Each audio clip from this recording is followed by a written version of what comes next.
अस्सलामुअलैकुम दोस्तों, माइल खैर आबादी साहिब की एक नई कहानी मरने के बाद लेकर पेश हुआ हूँ। अगर आपने अब तक हमारा चैनल सब्सक्राइब नहीं किया है तो बड़ा करम कर लें ताकि अच्छी अच्छी कहानियाँ आप तक पहुँचती रहें। ये कहानी हमारे चचा मियाँ ने हमको सुनाई थी। हम उनसे पूछने गए थे कि चचा मियाँ, वो खैरात कैसी होती है, खुद अपने हाथ से दी जाए और बाएं हाथ को खबर न हो? जरा इसका मतलब समझाइए। चचा मियाँ ने यही बात समझाने के लिए हमको एक कहानी सुनाई थी। कहानी इस तरह है। किसी शहर में एक बहुत मालदार आदमी रहता था। वो मालदार आदमी रोजा और नमाज का बड़ा पाबंद था।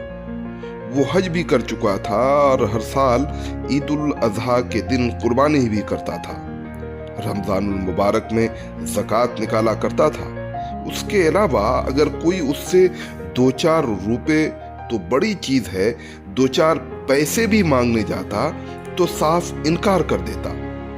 शहर में किसी बेकस और लावारिस शख्स की मौत हो जाती और उसके कफन दफन के लिए चंदा किया जाता तो वो मालदार आदमी फूटी कौड़ी भी चंदे में न देता था।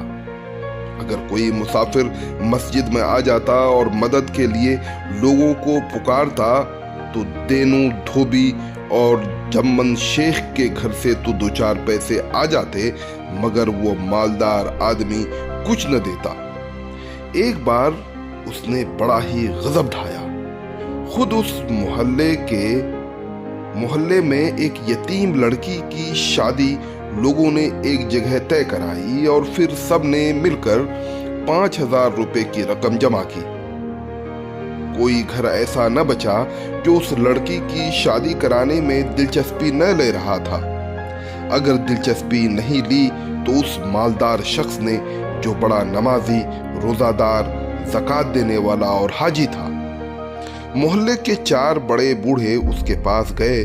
उनका ख्याल था न सही कभी इस मालदार शख्स ने किसी को कुछ न दिया, लेकिन ये मोहल्ले का मामला है और यतीम लड़की की निस्बत है, इसमें 100-200 रुपए वो जरूर देगा। लेकिन जब उन्हीं 4-6 बूढ़े और बुजुर्ग लोगों ने उनसे कहा तो वो साफ इनकार कर गए कि मैं नहीं दे पाऊंगा। उसके इनकार करने पर लोग दंग रह गए। आपस में कहने लगे, ऐसा दीनदार मालदार तो कहीं नहीं देखा और न सुना। अल्लाह ने इतना दिया है और फिर दीनदार भी बनता है।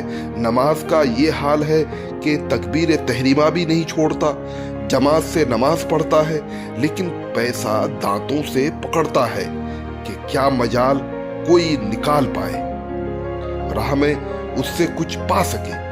अल्लाह ही बेहतर जानता है कि ज़कात किस दिल से निकालता है ये कंजूस। इस यतीम लड़की की शादी के मौके पर वो मालदार शख्स बहुत बदनाम हुआ और लोगों ने उसकी गीबत में उसे बहुत बुरा भला भी कहा। किस काम की उसकी नमाज जब यतीम को धक्के देकर निकाल देता है। मशहूर था कि किसी फकीर ने कभी उसके दरवाजे से भीख नहीं पाई, फकीरों ने उसके दरवाजे पर जाना ही छोड़ दिया था। उसी शहर में एक और शख्स रहता था। ये ज्यादा मालदार तो न था, बस ज्यादा से ज्यादा उसके बारे में ये कहा जा सकता था कि वो खाता पीता आदमी था। वो इतना मालदार भी न था कि हज कर सकता, लेकिन ये जरूर था कि खैरात में बढ़ चढ़ कर हिस्सा लेता। कोई फकीर उसके दर से खाली हाथ नहीं वापस जाता। जहां कहीं सुनता कोई लावारिस मर गया, झट पहुंचता उसके कफन दफन का इंतजाम करता। सुन पाता कोई मुसाफिर मस्जिद में आकर ठहरा है, उसके खाने पीने के लिए सामान ले जाता और कुछ रकम भी देता। बहुत से गरीब बच्चे की फीस दिया करता, उनको किताबें खरीदवा देता और उस यतीम लड़की की शादी के मौके पर अगर वो 3,000 रुपए न देता तो 5,000 की रकम जमा न होती और फिर उस यतीम को इतना जहेज और इतना तोहफा नहीं मिल पाता। लोगों का कहना है कि अगर ये शख्स इतनी ज़्यादा खैरात न करे तो वो 1 साल में इतना ज़रूर बचा लेगा कि हज कर सकता है। कुछ दोस्तों ने उसे मशवरा भी दिया कि फ़र्ज़ अदा करने के लिए अदा करना ज़रूरी है, नफल इबादतें यानी सदका और खैरात में कमी करो ताकि तुम हज कर पाओ। लेकिन उन्होंने एक की न, लोग इस बड़े मालदार शख्स के मुकाबले में उसकी बड़ी इज्जत करते। ये जहाँ जाता लोग आंखों में बैठाते, उनकी तारीफ करते और दुआएं देते। अब सुनिए, वो बड़ा मालदार आदमी बीमार पड़ा, लेकिन उससे खुश तो न थे।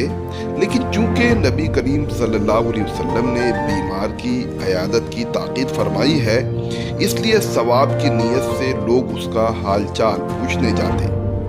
लोगों की हैरत की इंतहा न रही जब उस छोटे मालदार आदमी को लोगों ने बड़े मालदार की खिदमत करते देखा। किसी ने तो मुंह पर कह दिया कि आदमी हो तो ऐसा जो ऐसे कंजूस की भी खिदमत करने से बाज नहीं आता। महीना 1.5 महीना बीमार रहने के बाद वो बड़ा मालदार आदमी इंतकाल कर गया।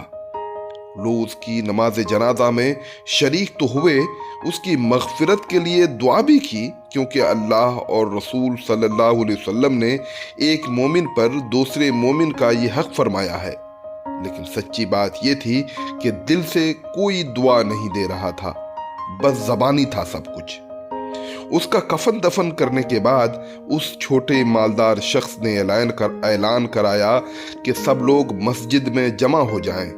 मैं आज एक ऐसी खबर सुनाऊंगा जो किसी ने नहीं सुनी होगी।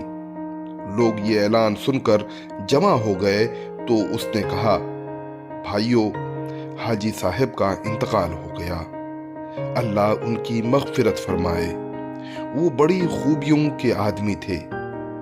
ये तो आप जानते ही हैं कि वो रोज़ा नमाज के बड़े पाबंद थे, तहज्जुद गुजार भी थे, फरीज़े हज भी उन्होंने अदा कर लिया था, ज़कात पाबंदी से निकालते थे। हाजी साहब के बारे में इस कदर कहा गया था कि कुछ नौजवानों ने कहा, बस रहने दीजिए साहब, बस ख़त्म कीजिए अपनी तकरीर, हम हाजी साहब को अच्छी तरह से जानते हैं, उससे बड़ा कंजूस हमने आज तक नहीं देखा। जब भी हम उससे मदद के लिए हाथ फैलाते, किसी बेवा की शादी करानी हो, किसी यतीम की मदद करनी हो, वो हमको खाली हाथ लौटा दिया करते थे। नौजवानों ने इस तरह शोर मचाया, लेकिन जब तकरीर करने वाले ने ये कहना शुरू किया कि हाजी साहब के मरने से बहुत से बच्चे अब यतीम हो गए, बहुत सी बेवाएं दरअसल अब बेवा हो गईं, तो सब हक्का बक्का रह गए। अरे भाई, ये कैसे? बताने वाले ने बताया, ये ऐसे कि दरअसल हाजी साहब बड़े सखी आदमी थे। सखावत में उन्होंने हातिम ताई को मात कर दिया था। वो छुपकर खैरात करने वाले थे, इस तरह छुपा कर देते कि दाहिने हाथ से देते तो बाएं हाथ को खबर न होती। उन्होंने अपनी खैरात को छुपाने की तदबीर ये की थी कि खैरात के हज़ारों की रकम मुझे देते और कहते, भाई तुम ज़रूरत वालों को दे दो। साथ ही ताकीद करते कि खबरदार, किसी को ये मालूम न हो कि असल खैरात करने वाला कौन है।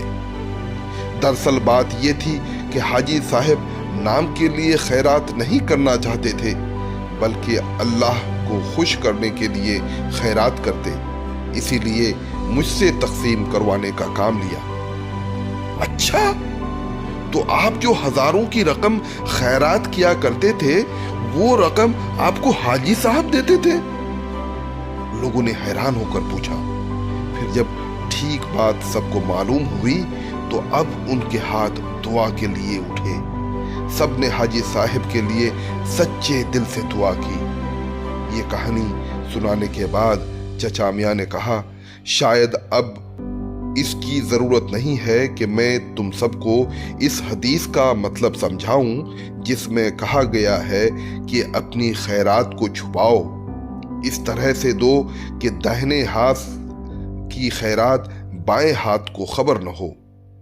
ہم کو سمجھنے میں کچھ بھی مشکل پیش نہیں آئی۔ چچا میاں نے مثال کے طور پر اوپر کی جو کہانی سنائی اس سے ہم نے اس کا مطلب اچھی طرح سے سمجھ لیا تھا۔ بہت خوب دوستو، آپ کو یہ کہانی کیسی لگی؟ اگر کہانی اچھی لگے تو آپ اس کو شیئر کیجئے، چینل کو سبسکرائب کیجئے اور کومنٹس میں بھی اپنے تبصرے دیجئے۔ ہم آپ کے لیے اور مائل خیر آبادی صاحب کی ڈھیر ساری کہانیاں اس طرح ریکارڈ کرتے رہیں گے انشاءاللہ۔